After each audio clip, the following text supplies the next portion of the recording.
Salam, Bapak Ibu dan saudara-saudari yang saya kasihi dalam Yesus Kristus. Sebelum kita mendengarkan firman Tuhan kita, marilah kita berdoa. Kasih karunia dan damai sejahtera dari Allah Bapa kita dan dari Tuhan Yesus Kristus menyertai kamu sekalian. Amin. Bapak Ibu dan saudara-saudari, firman Tuhan kita pada pagi hari ini, Sabtu 21 Desember 2024, diambil dari kitab Nabi Yehezkiel pasal 37 ayat 14. Inilah firman Tuhan, "Aku akan memberikan rohku ke dalammu, sehingga kamu hidup kembali, dan aku akan membiarkan kamu tinggal di tanahmu, dan kamu akan mengetahui bahwa aku yang mengatakannya dan membuatnya." Demikianlah firman Tuhan.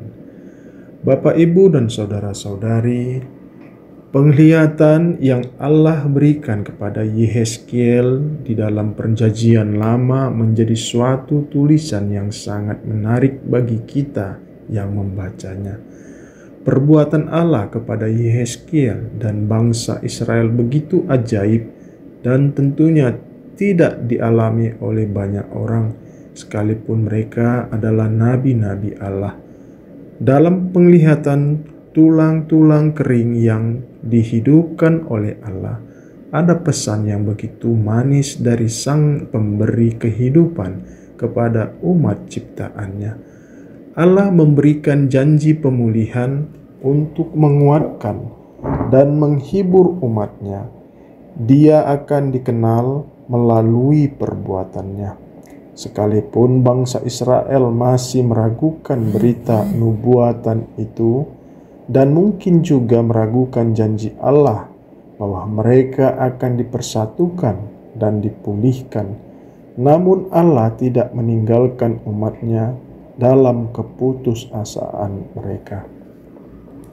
Fenomena kehidupan iman orang Kristen saat ini mulai mengalami ketergerusan, karena banyak yang mulai meragukan kuasa Tuhan akibat tantangan hidup yang berat, kecewa karena seolah-olah Tuhan tidak menolong dan tidak peduli padanya.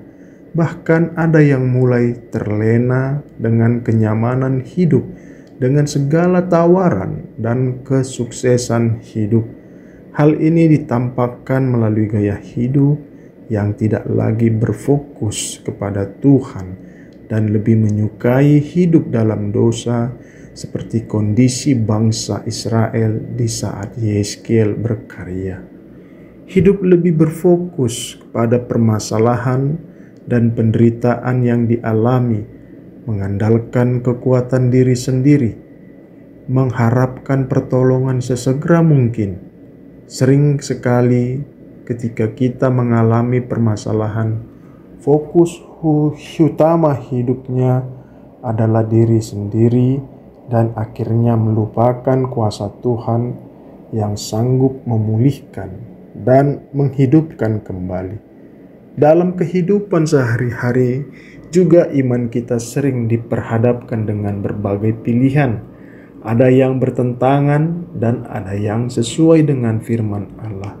Ketika orang Kristen tidak hidup dalam hubungan yang intim dengan Allah, maka kecenderungan untuk memilih hal yang bertentangan dengan firman Allah. Ketika kondisi kehidupan jauh dari Allah, maka iman kita akan mengalami kematian rohani. Namun Allah yang setia dan penuh kasih tidak pernah meninggalkan. Ada harapan untuk pemulihan jika mau berbalik dan percaya kembali kepada Allah. Allah sanggup melakukan perbuatan yang supranatural dan melebihi akal manusia bagi setiap orang yang taat dan hidup dalam kehendak-Nya. Roh Allah yang tinggal diam di dalam diri kita akan melakukan pemulihan, penghiburan, dan pembangkitan kembali setiap hidup yang telah mengalami kehancuran. Bapak, Ibu, dan saudara-saudari, suara nubuatan Yehezkiel terhadap pemulihan orang Kristen masa kini tetap terdengar jelas dalam kehidupan iman kita. Masih ada harapan bagi setiap orang yang mengalami kejatuhan untuk dipulihkan dalam Tuhan. Allah, sumber kehidupan, tetap melakukan hal yang ajaib dalam hidup setiap orang Kristen yang mau berbalik dan kembali kepada Tuhan, Sang pemilik kekuatan dan pengharapan yang membangkitkan. Roh Allah yang membangkitkan tulang-tulang kering dalam penglihatan Yehezkiel pasal 37 ayat 14 adalah roh Allah yang tinggal dalam diri setiap orang percaya, sehingga janji dan kuasanya tidak berubah dan tidak terbatas oleh waktu. Amin. Mari kita berdoa. Kami puji Engkau ya Allah yang kami kenal dalam Putramu Yesus Kristus, Juru Selamat kami. Terima kasih kami ucapkan kepadamu.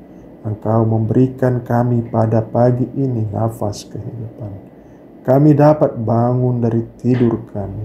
Pagi ini kami sudah mendengarkan firman-Mu. Ajari kami dan kuatkan kami untuk melakukannya. Terangi hati dan pikiran kami agar kami tetap selalu percaya kepadamu. Hanya di dalam Yesus Kristus kami berdoa. Amin.